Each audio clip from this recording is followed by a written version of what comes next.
انفاق کے متعلق آپ لوگوں کو پہلے بھی بہت کچھ بتایا جا چکا ہے کہ انفاق ہے کیا۔ دیکھیے سورہ بقرہ میں جیسے ہی آیت شروع ہوتی ہے الف لام میم ذالک الکتاب لا ریب فیہ ھدی للمتقین الذین یؤمنون بالغیب ویقیمون الصلاۃ ومما رزقناہم ینفقون،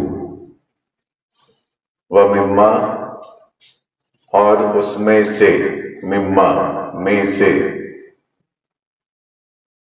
مما رزقناہم جو رزق ہم نے تم کو دیا، ینفقون وہ انفاق کرتے ہیں۔ مسئلہ یہ ہے کہ یہاں کہا جا رہا ہے رزقناہم، وہ جو رزق ان کو دیا گیا اس میں سے انفاق کرتے ہیں۔ تو سب سے پہلے یہ کہ ہم اس بات کو سمجھیں کہ رزق ہمیں دیا کیا گیا ہے، ہمارے پاس رزق ہے یا نہیں ہے، اور رزق ہے تو وہ کس صورت میں ہے، کیونکہ جو انفاق کرنا ہے ہم کو اس کا تعلق رزق سے ہے۔ جب رزق سمجھ میں آئے گا تب انفاق سمجھ میں آئے گا، رزق سمجھ میں آئے گا تب انفاق سمجھ میں آئے گا۔ اور ایک پرابلم تو بہرحال آپ لوگوں کے ساتھ جا رہی ہے، چونکہ یہ کانسیپٹ بہت کمپلیکیٹڈ ہے، اور جس طریقے سے ہمارا مائنڈ پروگرام ہے وہ اس کو جیسا کہ اس کو لینے کا حق ہے ویسا وہ اس کو لے نہیں پا رہا، کنیکٹیوٹی نہیں بنا پا رہا۔ تو اس میں آپ لوگوں کو غور کرنا ہے کہ آپ کا ذہن اس پروگرام کو کیوں نہیں لے پا رہا، چھوڑ پکڑ جو چل رہی ہے اس کا ریزن کیا ہے۔ اور زیادہ تر زور ہمیشہ اس طرف دیا جاتا ہے جو حصہ کمزور ہوتا ہے۔ کسی چیز کو سمجھنے سے زیادہ ضروری یہ سمجھنا ہے کہ اس کو سمجھنا کیسے ہے۔ اب اس کو سمجھنا کیسے ہے اس سے زیادہ ضروری یہ ہے کہ ہمارا ذہن کسی پروگرام کو لیتا کیسے ہے جو نہیں لے پا رہا، جو نہیں سمجھ پا رہا۔ تو خود اپنے آپ کو سمجھنا ہے کہ ہمارا ذہن بآسانی کس طرح سے کسی پروگرام کو لے لیتا ہے اور کس طرح سے نہیں لے پاتا، اور نہیں تو ایسے اپن لکیر کے فقیر بنے رہیں گے۔ وقت دیں گے، سنیں گے، غور فکر کریں گے، لیکن ذہن میں کچھ نہیں جائے گا۔ تو اس کے لیے اول تو یہ کہ قرآن سے کنیکٹیوٹی بنائیے، جس درجے میں بھی ہو سکے قرآن کو آپ لوگ ڈیلی پڑھیے۔ جو عربی جانتے ہیں وہ قرآن کو پڑھیں، جو عربی نہیں جانتے ہیں وہ عربی کو سیکھیں۔ ہندی میں رہتی سب ہندی میں نہیں، اس کو عربی میں ہی کرنا ہے، عربی سیکھنی پڑے گی، کیونکہ کوئی اور زبان اس کا حق نہیں ادا کر سکتی، آپ کو عربی کو سیکھنا ہی پڑے گا۔ کیونکہ آپ کو اگر قرآن پڑھنا ہے تو پھر آپ کو عربی سیکھنا پڑے گا۔ اگر پڑھنا ہے، سمجھنا ہے اس لیول میں جس لیول میں سمجھا جاتا ہو، یا تو پھر کام چلانا ہے تو پھر انسان اپنے شعور کے ساتھ، سمجھ کے ساتھ، احساس کے ساتھ بھی کام چلا سکتا ہے۔ لیکن یہ کہ ہم کسی چیز کو اگر جاننا چاہتے ہیں ایگزیکٹ، دیکھیے جیسے سورج، چاند، ستارے یہ سب تو ہیں اور سبھی لوگ جانتے ہیں، بچہ بھی جانتا ہے کہ ہاں یہ سورج ہے، یہ چاند ہے، لیکن ہم ویسا جاننا چاہتے ہیں جیسا کہ اس کے جاننے کا حق ہے، تو پھر اس کے لیے پڑھنا پڑے گا، اور نہیں تو اتنا کافی ہے۔ سورج طلوع ہو گیا، غروب ہو گیا،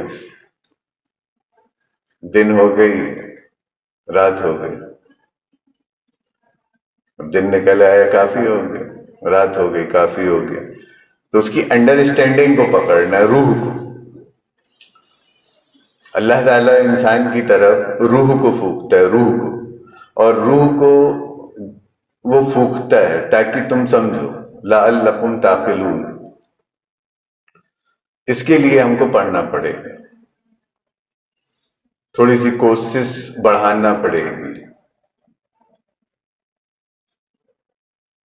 ایسا تو نہیں کہ ہماری نفس ہم کو دھوکے میں ڈال دے کہ بات تو اپن چاؤ کے ساتھ، رغبت کے ساتھ قرآن کی، دین کی بہت کر رہے ہیں، لیکن اس کے لیے کوئی قربانی نہیں دے رہے، مجاہدہ نہیں کر رہے، اور تعجب میں پڑے ہوئے ہیں کہ ہمارے سمجھ میں کیوں نہیں آ رہا، ہمیں مل کیوں نہیں رہا۔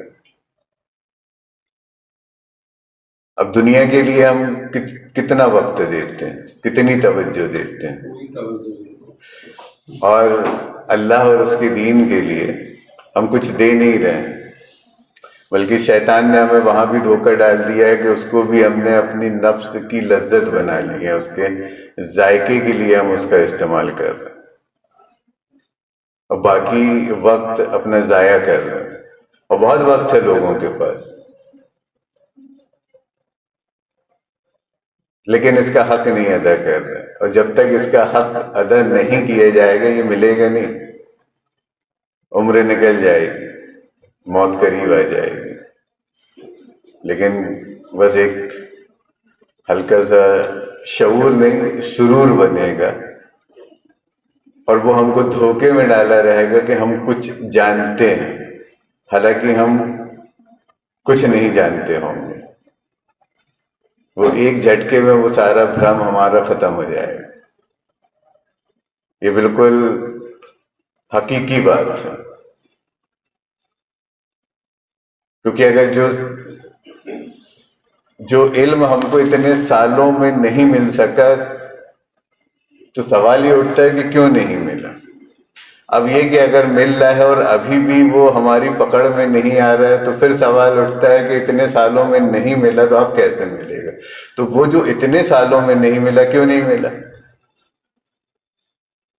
یہ جو ہم بولتے ہیں اتلو ما اوحی الیک من کتاب ربک، یہ بولنا بہت آسان ہے،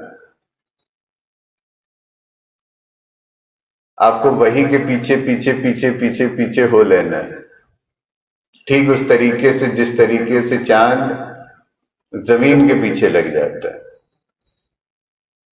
اور یہ کہ اس کا پیچھا نہیں چھوڑتا۔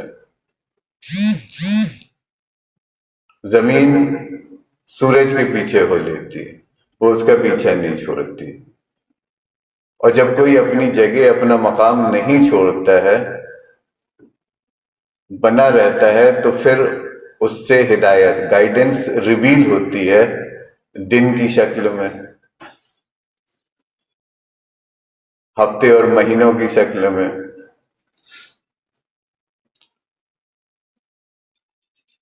رات اور دن کی شکل میں، منٹس اور آورس، گھنٹوں کی شکل میں، دن، ہفتے اور مہینوں کی شکل میں۔ تو یہ ریویلیشن کب ہو رہا ہے؟ جب وہ ایک دوسرے کو کنیکٹ کیے ہوئے ہیں، ایک دوسرے کے پیچھے لگے ہوئے ہیں، جس کو قرآن کہتا ہے تلاوت، اتلو۔ تلاوت کے معنی ہوتے ہیں کسی چیز کے پیچھے لگنا۔ دیکھو قرآن بہت جامع کلام ہے اللہ کا، جب وہ اطاعت اور اتباع کی بات کرتا ہے تو چونکہ اطاعت اور اتباع شعور سے کرنے کا نام ہے،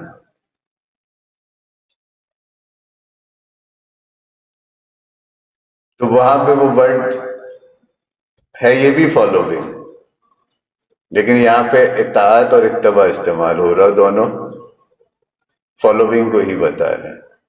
اب یہاں آ جائیں تلاوت، تلاوت بھی فالوئنگ ہے لیکن ورڈ چینج ہو گیا۔